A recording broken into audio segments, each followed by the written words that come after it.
भक्तगणों, आज आपको श्रीमद् भागवत षष्ठ स्कंद में 18 अध्याय अदिति और दिति की संतानों की तथा मरुदगणों की उत्पत्ति का वर्णन इस कथा में कहूँगा। आप इसको ध्यान से सुनिए और इस चैनल को लाइक सब्सक्राइब करें। सुनिए, श्री सुखदेव जी कहते हैं, परीक्षित, सविता की पत्नी पृष्ण के गर्भ से 8 संतानें हुई। सावित्री, व्याहादि, त्रय्य, अग्निहोत्र, पशु, सोम, चातुर्मास और पंचमहायज्ञ। भट्ट की पत्नी सिद्धि ने महिमा, विभु और प्रभु ये 3 पुत्र और आशीष नाम की एक कन्या उत्पन्न की। यह कन्या बड़ी सुंदरी और सदाचारिणी थी। धाता की 4 पत्नियां थी, कुहू, सिनिवानी, राका और अनुमति। उनसे कर्मशो, सायं, दर्शम, प्रातः और पूर्णमास ये 4 पुत्र हुए। धाता के छोटे भाई का नाम था विधाता। उनकी पत्नी क्रिया थी। उससे पुरुष्य नाम के 5 अग्नियों की उत्पत्ति हुई। वरुण जी की पत्नी का नाम चरसरणी था। उससे भृगु जी ने पुनः जन्म ग्रहण किया। इसके पहले वे ब्रह्मा जी के पुत्र थे। महायोगी वाल्मीकि जी भी वरुण के पुत्र थे। वाल्मीकि से पैदा होने के कारण ही उनका नाम वाल्मीकि पड़ गया था। उर्वशी को देखकर मित्र और वरुण दोनों का वीर्य स्खलित हो गया था। उससे उन लोगों ने घड़े में रख दिया। उसी से मुनिवर अगस्त और वशिष्ठ जी का जन्म हुआ। मित्र की पत्नी थी रेवती। उसके 3 पुत्र हुए, उत्सर्ग, अरिष्ट और पिपल। फिर परीक्षित, देवराज इंद्र की पत्नी थी पुलोम नंदिनी सती। उनसे हमने सुना है उन्होंने 3 पुत्र उत्पन्न किए, जयंत, ऋष्यप और मीडवान। स्वयं भगवान विष्णु ही बलि पर अनुग्रह करने और इंद्र का राज्य लौटाने के लिए माया से वामन उपेंद्र के रूप में अवतीर्ण हुए थे। उन्होंने 3 पग पृथ्वी मांगकर तीनों लोक नाप लिए थे। उनकी पत्नी का नाम था कीर्ति। उससे बृहद लोक नामक पुत्र हुआ। उसके सौभक्त आदि कई संतानें हुई। कश्यप नंदन भगवान वामन ने माता अदिति के गर्भ से क्यों जन्म लिया और इस अवतार में उन्होंने कौन सा गुण, लीलाएं और पराक्रम प्रकट किए, जिसका वर्णन मैं आगे 8वें स्कंद में करूंगा। फिर परीक्षित, अब मैं कश्यप जी की दूसरी पत्नी दिति से उत्पन्न होने वाली उस संतान परंपरा का वर्णन सुनाता हूँ, जिसमें भगवान के प्यारे भक्त श्री प्रहलाद जी और बलि का जन्म हुआ। दिति के दैत्य और दानवों के वंदनीय 2 ही पुत्र हुए, हिरण्यकशिपु और हिरण्याक्ष। इनकी संक्षिप्त कथा मैं तुम्हें 3 स्कंद में सुना चुका हूँ। हिरण्याक्ष की पत्नी दानवी कयादु थी। उसके पिता जम्भ ने उसका विवाह हिरण्यकशिपु से कर दिया था। कायुद्ध के 4 पुत्र हुए, सहार, अनुहार, हार और प्रहलाद। इनकी सिहिका नाम की एक बहन भी थी। उसका विवाह विप्रचित नामक दानव से हुआ। उससे राहु नामक पुत्र की उत्पत्ति हुई। यह वही राहु है जिसका सिर अमृतपान के समय मोहिनी रूपधारी भगवान ने चक्र से काट लिया था। सहार की पत्नी थी कीर्ति। उससे पंचजन नामक पुत्र उत्पन्न हुआ। हाथ की पत्नी थी धमनी, उसके 2 पुत्र हुए, वाताबी और इलवल। इस इलवल ने ही महर्षि अगस्त्य के अतिथि के समय वाताबी को पकड़कर उन्हें खिला दिया था। अनुहार की पत्नी सुमरिया थी, उसके 2 पुत्र हुए, वास्कर और महिषासुर। प्रहलाद का पुत्र था विरोचन, उसकी पत्नी देवी के गर्भ से दैत्यराज बलि का जन्म हुआ। बलि की पत्नी का नाम अशना था, उससे बाण आदि 100 पुत्र हुए। दैत्यराज बलि की महिमा गान करने योग्य है, उससे मैं आगे 8वें स्कंद में सुनाऊंगा। बलि का पुत्र वाणासुर भगवान शंकर की आराधना करके उनके गणों का मुखिया बन गया। आज भी भगवान शंकर उसके नगर की रक्षा करने के लिए उसके पास ही रहते हैं। दीति के हिरण्याकश्यपु और हिरण्याक्ष के अतिरिक्त 49 पुत्र और थे, उन्हें मरुदगण कहते हैं। वे सब निसंतान रहे। देवराज इंद्र ने उन्हें अपने ही समान देवता बना लिया। राजा परीक्षित ने पूछा, भगवान मरुदगण ने ऐसा कौन सा सत्कर्म किया था जिसके कारण वे अपने जन्मजात असुरोचित भाव को छोड़ सके और देवराज इंद्र के द्वारा देवता बना लिए गए? ब्राह्मण, मेरे साथ यहाँ की सभी ऋषि मंडली यह बात जानने के लिए अत्यंत उत्सुक हो रही है, अथवा आप कृपा करके विस्तार से वह रहस्य बतलाइए। सूची कहते हैं, सौनक जी, राजा परीक्षित का प्रश्न थोड़े शब्द में बड़ा सारगर्भित था। उन्होंने बड़े आदर से पूछा भी था, इसीलिए सर्वज्ञ श्री सुखदेव जी महाराज ने बड़े ही प्रश्न चित्त से उनका अभिनंदन करके यो कहा। श्री सुखदेव जी कहने लगे, परीक्षित, भगवान विष्णु ने इंद्र का पक्ष लेकर दीति के 2 पुत्र हिरण्यकशिपु और हिरण्याक्ष को मार डाला। और दीति शोक की आग से उदित क्रोध से जलकर इस प्रकार सोचने लगी, सचमुच इंद्र बड़ा विषयी, क्रूर और निर्दयी है। राम,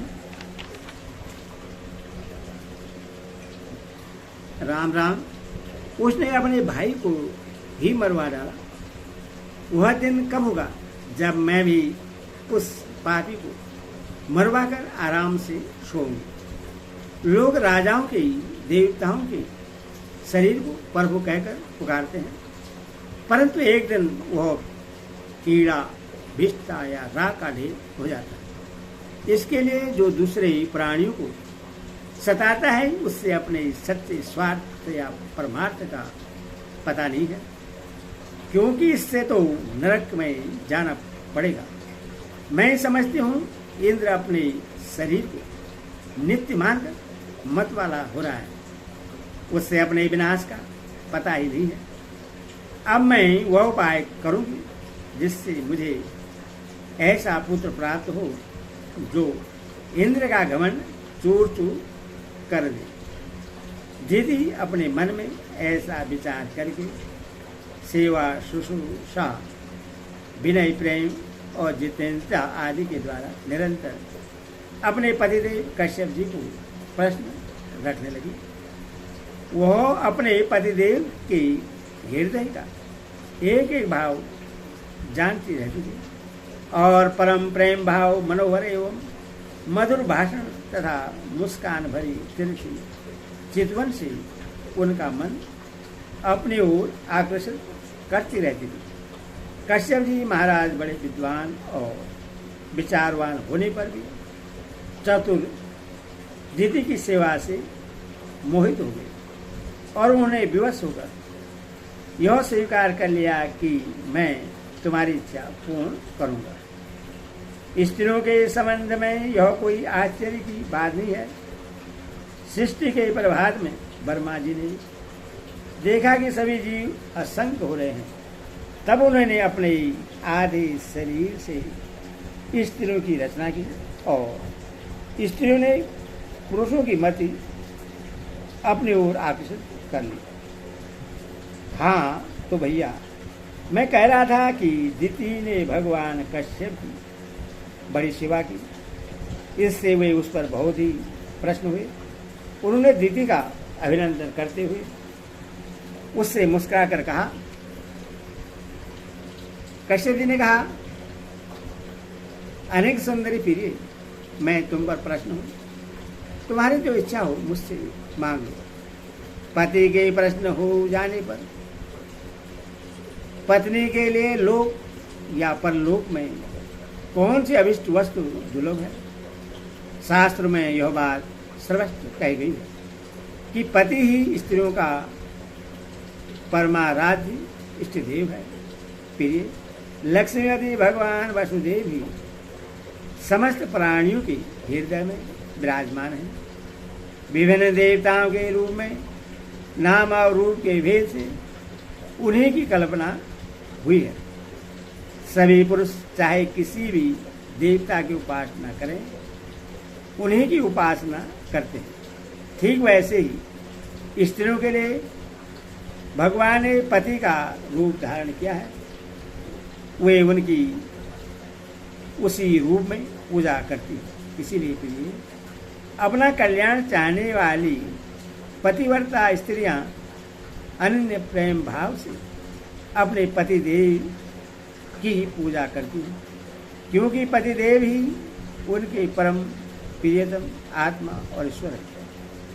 कल्याणी, तुमने बड़े प्रेम भाव से भक्ति से मेरी वैसी ही पूजा की है। अब मैं तुम्हारी सब अभिलाषाएं पूर्ण कर दूंगा और सतियों के जीवन में ऐसा होना अत्यंत दुर्लभ है। दिति ने कहा, ब्राह्मण, इंद्र ने विष्णु के हाथों मेरे 2 पुत्र मरवाकर मुझे निपुति बना दिया है।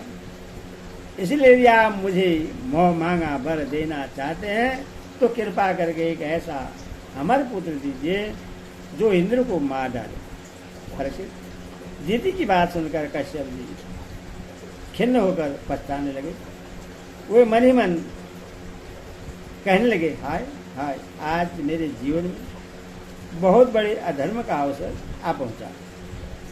देखो तो सही, अब मैं इंद्रियों के विषयों में सुख मानने लगा हूँ। स्त्री रूपिणी माया ने मेरे चित्त को अपने बस में कर लिया है। हाय हाय, आज मैं कितनी दीनहीन अवस्था में, अवश्य ही अब मुझे नरक में गिरना पड़ेगा। इस स्त्री का कोई दोष नहीं है, क्योंकि इसने अपने जन्मजात स्वभाव का ही अनुसरण किया है। दोष मेरा है जो मैं अपनी इंद्रियों को अपने बस में न रख सका, अपने सच्चे स्वार्थ और परमार्थ को न समझ सका। मुझ मूर्ख को बारंबार धिक्कार है। सच है, स्त्रियों के चरित्र को कौन जानता है, जिनका मोह तो ऐसा होता है जैसे शरद ऋतु का खिला हुआ कमल। बातें सुनने में ऐसी मीठी होती हैं मानो अमृत घोल रखा हो, परंतु हृदय वह तो इतना तीखा होता है कि मानो छुरे की पैनी धार हो। इसमें संदेह नहीं कि स्त्रियां अपनी लालसाओं की कठपुतली होती हैं।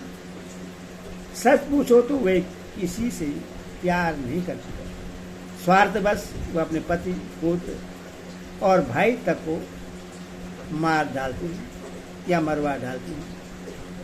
अब तो मैं कह चुका हूं कि जो तुम मांगोगे दूंगा।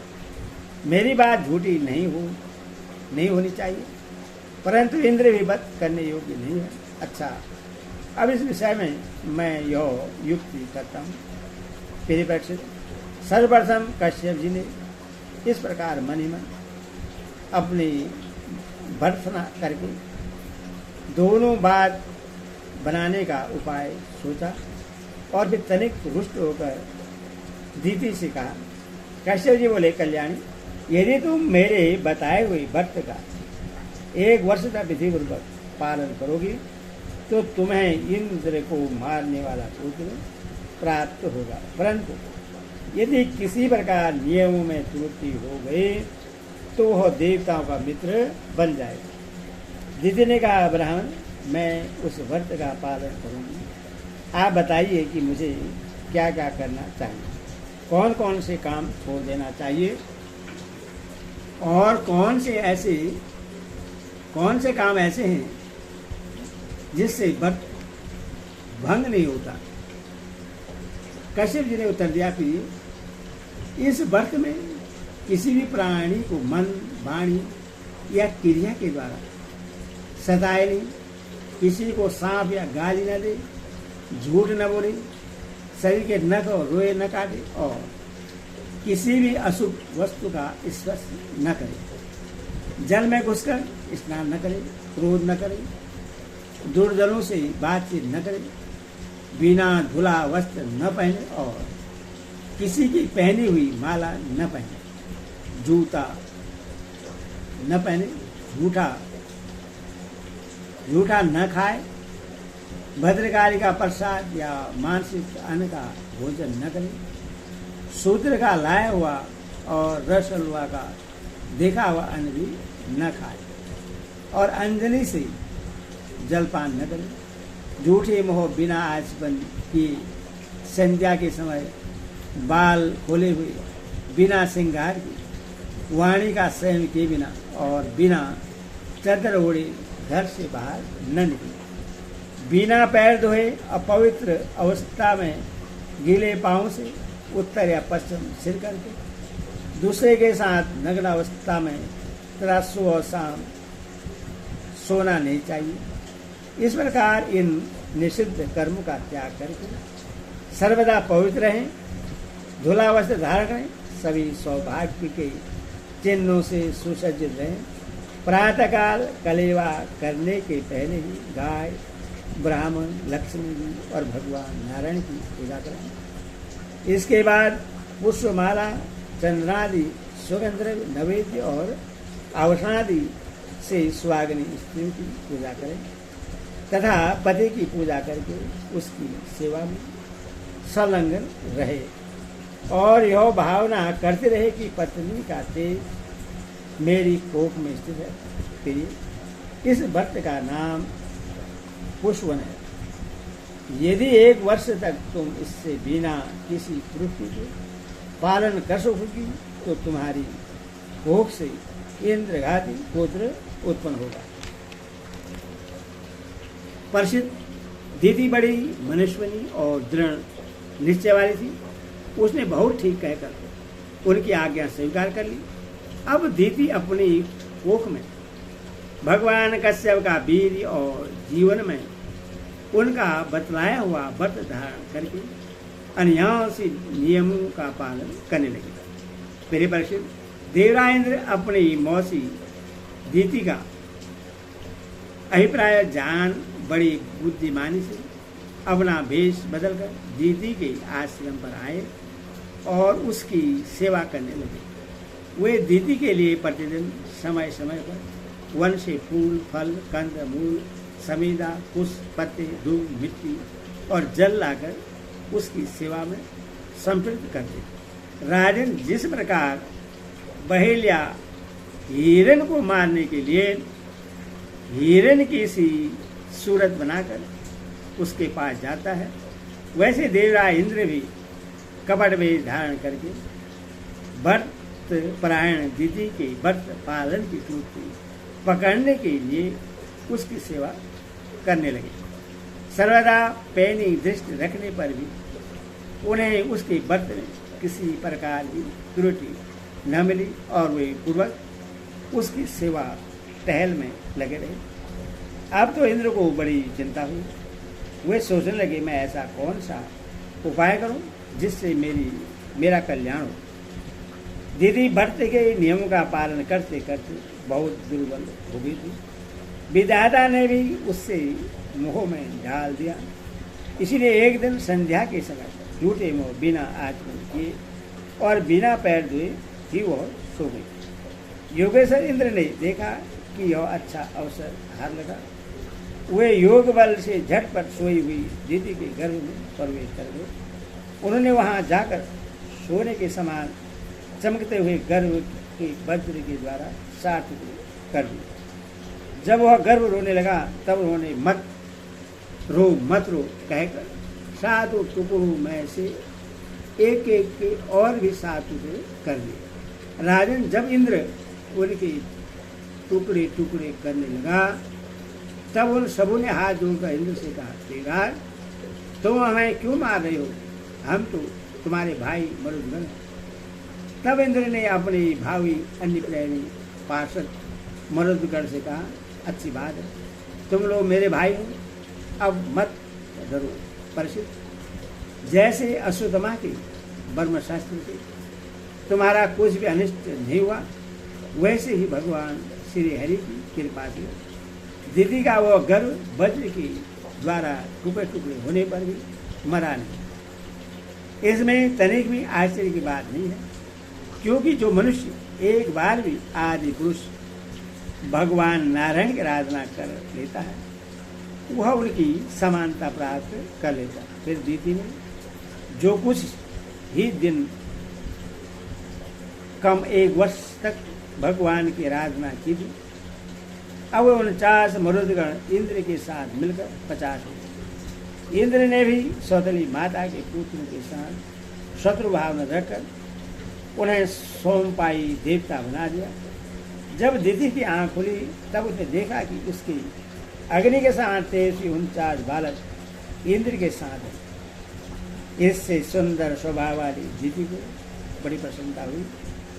उसने इंद्र को संबोधित करके कहा, बेटा, मैं इस इच्छा से इस अत्यंत कठिन व्रत का पालन कर रही थी कि तुम आदित्य के पुत्रों को भयभीत करने वाला पुत्र उत्पन्न हो।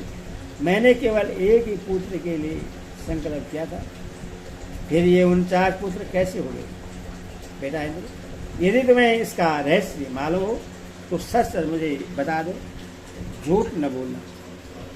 इंद्र ने कहा, माता, मुझे इस बात का पता चल गया था कि तुम किस उद्देश्य से व्रत कर रही हो, इसीलिए अपना स्वार्थ सिद्ध करने के उद्देश्य से मैं स्वर्ग छोड़कर तुम्हारे पास आया।